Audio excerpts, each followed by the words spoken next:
नमस्कार। Breaking news में बड़ी खबर आपको बता दें कि सीएम योगी आदित्यनाथ ने एक बार फिर बेबाक अंदाज में विपक्ष पर हमला बोला है और उन्होंने कहा है कि बांग्लादेश में जो हिंदुओं के साथ हो रहा है उस पर विपक्ष आखिर क्यों चुप है। इसकी वजह उन्होंने बताया क्योंकि वहां जो अत्याचार हो रहा है वो केवल हिंदुओं के साथ हो रहा है। तो इसी पे ज्यादा अपडेट के साथ मेरे साथ मौजूद है कैपिटल टीवी के एग्जीक्यूटिव एडिटर राजीव सिंह जी। तो सर, एक बार फिर से बेबाक अंदाज में सीएम योगी आदित्यनाथ ने विपक्ष पर तीखा हमला बोला है। देखिए, योगी आदित्यनाथ जैसा हिम्मत वाला मुझे नहीं लगता है कि भारत में कोई पैदा भी हुआ है। जिस तरीके से बड़ी बेबाकी से वो ये बताते हैं कि कोई बांग्लादेश में हो रहे अत्याचारों पे, महिलाओं के उत्पीड़न पे या फिर हिंदुओं पे जो उत्पीड़न हो रहा है उस पर कोई नहीं बोलता। ये हिम्मत सबके पास नहीं है, क्योंकि लोगों को, विपक्षियों को, कांग्रेस को, सपाइयों को, अखिलेश यादव को डर लगता है कि उनका जो राजनीतिक नैरेटिव है वो खतरे में पड़ जाएगा। लेकिन योगी आदित्यनाथ खून का रंग नहीं देखते कि हाँ मुस्लिम है तो इस खून से हम उसको करेंगे, हिंदू है तो इसलिए।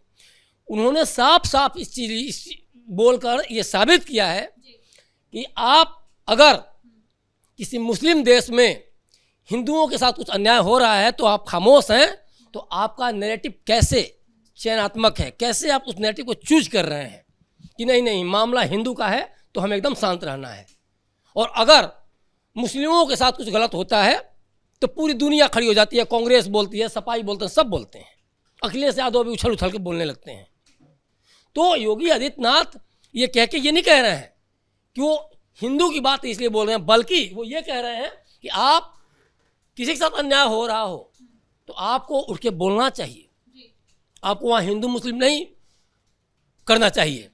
और ये अपने आप में एक बहुत बड़ा मैसेज है। आप देखिए, जिस तरीके से उत्तर प्रदेश चुनाव को लेकर उत्तर प्रदेश को सुलगाया जा रहा है, पूरे भारत को सुलगाया जा रहा है, चाहे वो जाति के मुद्दे पे यूजीसी का मामला लाकर विभाजित करने की बात हो, हिंदुओं को बांटने की बात हो, या फिर आप मणिकर्णिका घाट वाले मैटर पर भी देख लीजिए कि कैसे मूर्तियों तोड़ने का आरोप लगा के एक तरह से हिंदुओं को बांटा जा रहा है। 27 से पहले मतलब हिंदुओं को बांटने की कोशिश की जा रही है और शायद यही वजह है कि सीएम योगी आदित्यनाथ बार बार एक अलर्ट मोड में नजर आ रहे हैं। बिल्कुल। अब और दूसरी बात एक और है, मणिकर्णिका घाट वाले में पूरा का पूरा जब खुद योगी आदित्यनाथ को आकर बोलना पड़ा, क्योंकि वो ब्राह्मण वोटों को कहीं ना कहीं काटने के लिए, हिंदुओं को बांटने के लिए ये सारी साजिश जो सपा और कांग्रेस कर रही है उसको योगी आदित्यनाथ का जवाब था। दूसरी बात, मणिकर्णिका घाट से जब मन नहीं भरता है, सपाई जब आंदोलन उतारू हो जाते हैं कि नहीं नहीं हम जाएंगे, तुमको पता है कि तो रोक ले जाएंगे, फिर इसके बाद ये चले जाते हैं प्रयागराज में मामला जब इस बार कहीं कुछ नहीं होता है, कोई भगदड़, कहीं कुछ नहीं होता, सब कुछ सही तरीके से हो रहा होता है, तो अविमुक्तेश्वरानंद को एक तरह से टुल्की की तरह भेज देते हैं। अविमुक्तेश्वरानंद वहाँ पहुँचते हैं, जिद पे अड़ जाते हैं कि नहीं नहीं मैं तो तभी ना आऊँगा जब तक हमारी पालकी वहाँ जाएगी, तभी ना आऊँगा। 50 मीटर नहीं चल पाए, उनको सपाइयों ने यूज किया। मैं इसलिए बात कर रहा हूँ, अखिलेश यादव भी बात करते नजर आए थे, मोबाइल पे वीडियो वायरल हुआ था। उसके बाद फिर अविमुक्तेश्वरानंद धरने पर बैठ जाते हैं, 11 दिन तक धरने में बैठे रहते हैं, न बसंत पंचमी में स्नान करते हैं, न माघी पूर्णिमा में स्नान करते हैं बाद में, लेकिन लगातार योगी आदित्यनाथ पे हमला करते रहे। उनको औरंगजेब कह दिया, हुमायूं कह दिया। देखिए, एक तो गालियाँ देते हैं और दूसरे उन्होंने मुस्लिम एंगल से किस तरह से, है ना, क्योंकि कई कट्टरपंथी ऐसे हैं जिनके औरंगजेब राजनीतिक गुरु हैं, मतलब इस तरीके से ट्रीट करते हैं सब, है ना। तो ये सारी चीज़ें, उसके बाद लगातार बवाल होता रहा। उसके बाद बरेली की सिटी मजिस्ट्रेट को लेके सुलगाने की लगातार कोशिश हो रही है अब पूरे भारतवर्ष में। अभी देखिए, मुख्तार अब्बास नकवी ने जब दारुल उलूम देवबंद पे जब हमला बोला कि भाई दारुल उलूम की ज़रूरत नहीं है, दारुल उसूल की ज़रूरत है, तो कारी इसहाक जो देवबंदी है उसने बयान दिया कि मुख्तार अब्बास नकवी को आकर यहाँ तालीम ग्रहण करनी चाहिए। तालीम किस चीज़ की ग्रहण की जाए? इसी दारुल उलूम पे कई सारे गंभीर आरोप लगे हैं कि ये बच्चों से फतवा पढ़वाता है, फतवों की शिक्षा देता है, ये बच्चों को टेक्निकल एजुकेशन की तरफ नहीं बढ़ने देता, रोक लगाता है कि तुमको इन सभी एजुकेशन से, इंग्लिश से दूर होना चाहिए। और इसके अलावा भी दारुल उलूम पे कई तरह के संगीन आरोप लगे। तो ये क्या है, मुख्तार अब्बास नकवी को अच्छी तरह से पता है मुख्तार अब्बास नकवी वो बोल क्या रहे हैं, क्योंकि उनका सिर्फ और सिर्फ मकसद ये था कि जो अवैध मदरसे उत्तर प्रदेश में जो 13,000 जो SIT ने भी अपनी रिपोर्ट में बताया है, तो उनको क्या कहाँ से पैसे मिलते हैं? खाड़ी देशों से। किसका पैसा लगा है? दाऊद इब्राहिम का लगा है कि आपको अन्य जो कट्टरपंथी आतंकवादी सोच वाले जो मौलाना हैं तो उन लोगों का पैसा लगा है। तो ये सारी चीज़ें, और वहाँ लगातार आ रहा है कि भाई जब उनसे खर्चे का ब्यौरा मांगा गया तो ब्यौरा नहीं दे पाए कि कैसे आखिर ये अवैध मदरसा यहाँ बन गया, किसके पैसे से बना, तो सवाल तो होंगे ही। और ऊपर से जब एसआईटी ये रिपोर्ट देती है कि उन अवैध मदरसों में अवैध गतिविधियों को अंजाम दिया जाता है, वहाँ बच्चियों का यौन शोषण होता है, तो कान खड़े हो जाते हैं कि आखिर अमन चैन वाले उत्तर प्रदेश में या अमन चैन एस्टैब्लिश करने की जो कोशिश लगातार चल रही है योगी सरकार द्वारा, उसमें ये अवैध मदरसे क्या कर रहे हैं? जब आपके काम नेक है, नीयत साफ है, तो अवैध मदरसों की जरूरत क्यों है? अवैध मदरसों की जरूरत इसलिए है, अवैध मस्जिदों की जरूरत इसलिए है कि किसी तरीके से सरकारी जमीनों पर कब्जा करके ये रातों रात खड़े कर दिए जाते हैं। अवैध काम उसमें होगा, क्योंकि वैध होंगे तो सरकार से पैसे का हिसाब लेन देन होगा, इसको स्क्रूटनी होगी तो आप पकड़े जाएंगे कुछ गलत काम करेंगे तो अब चूंकि अवैध मदरसे बाहर के पैसे रातों रात खड़े किए जा रहे हैं, कोई पूछने वाला नहीं है। और शायद सर यही वजह है कि अवैध मदरसे और मज़ारों पर भी कार्रवाई लगातार देखने को मिल रही है यूपी में। देखिए होगा ना, क्योंकि देखिए पहले ज़मीन ली जाती है। अभी हमने कल जो एक खबर की उसमें क्या है, देहरादून में IMA इंडियन मिलिट्री अकादमी, तो उस एकेडमी के पास 20 एकड़ में एक ऐसी कॉलोनी बनाने का आरोप लग रहा है जो वहाँ जहाँ सिर्फ मुस्लिम ही बसेंगे। सोचिए 20 एकड़ कितना बड़ा एरिया है, और पूरे के पूरे एक बार में वो करके प्लॉटिंग हो रही है, सड़कें बिछ रही हैं, बिजली खंभे तक गिरा दिए गए हैं। मतलब मौलाना असद मदनी के ट्रस्ट पे भी आरोप लगा है उसमें कि वो भी इन्वॉल्व है, और यही मदनी इस पूरे मामले को लेके हाईकोर्ट में चला जाता है। हाईकोर्ट भी वहाँ डांट के भगाते हैं कि जहाँ IMA है तो संवेदनशील एरिया है, वहाँ रिहायशी कॉलोनी या कोई कॉलोनी चाहे किसी भी धर्म की हो वहाँ नहीं बस सकती, क्योंकि इससे सैन्य गतिविधियों पे कहीं ना कहीं खतरा मंडराएगा।